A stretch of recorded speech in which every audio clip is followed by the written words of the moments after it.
today we're going to start another important topic, which is actually thyroid. So let's start. Bismillahirrahmanirrahim. So in this, first of all, we will study about the surgical anatomy of thyroid. So first of all, we will study about their origin. So basically, it is the median down growth of the columnar cells.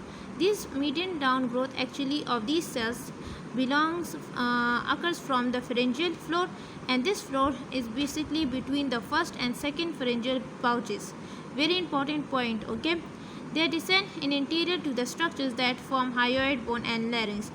Okay, so means they will descend in front of those structures that form hyoid bone and larynx. It occurs in the 6th week of intrauterine life. Okay, they have central columnar, which becomes thyroglossal duct.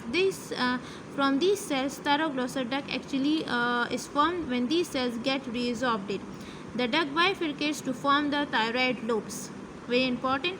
Then we have then pyramidal lobe is also formed from the duct. It is also formed from the thyroglossal duct. Calcitonin calcitonin is also one of the hormone of the thyroid, which is actually produced from the parafollicle cells, and these parafollicle cells is actually formed from the 4th brachial pouch. Okay, basically this gland is present in the neck actually, and it is the only gland that is visible to us actually in the neck. You can see it. Then it is enclosed by a fascia, which is actually pretracheal fascia, and it is the part of the deep cervical fascia. The right and left lobe is actually joined by the isthmus. Then we have actually the second, third, and fourth it is present tracheal rings. It is present in front of the second, third, and fourth rings. It weighs about 20 to 25, and basically the projection from the isthmus usually on the left side is called pyramidal lobe, and it is actually attached to the hyoid bone by a fibrous band of muscle tissues, which is levator glandulae thyroidae.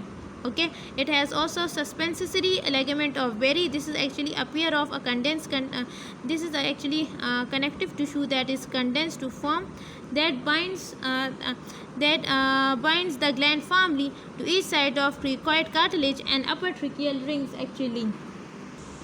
Okay, so basically this ligament is a condensed of connective tissue that basically bind the gland firmly to the cricoid cartilage. Okay, and to also the upper tracheal rings. Pretracheal fascia is actually that we know it is the part of the deep cervical fascia. This actually splits into the when it invests the gland, it actually splits. These structures, which is actually ligament of Berry and pretracheal fascia, is actually responsible for the gland moving with deglutition. When we this is one of the tests or investigation which we do also during the thyroid gland diseases, we tell the patient to swallow. So when you see that swallowing movement, it is actually why, because these structures are responsible, Berry and pretracheal fascia. Okay.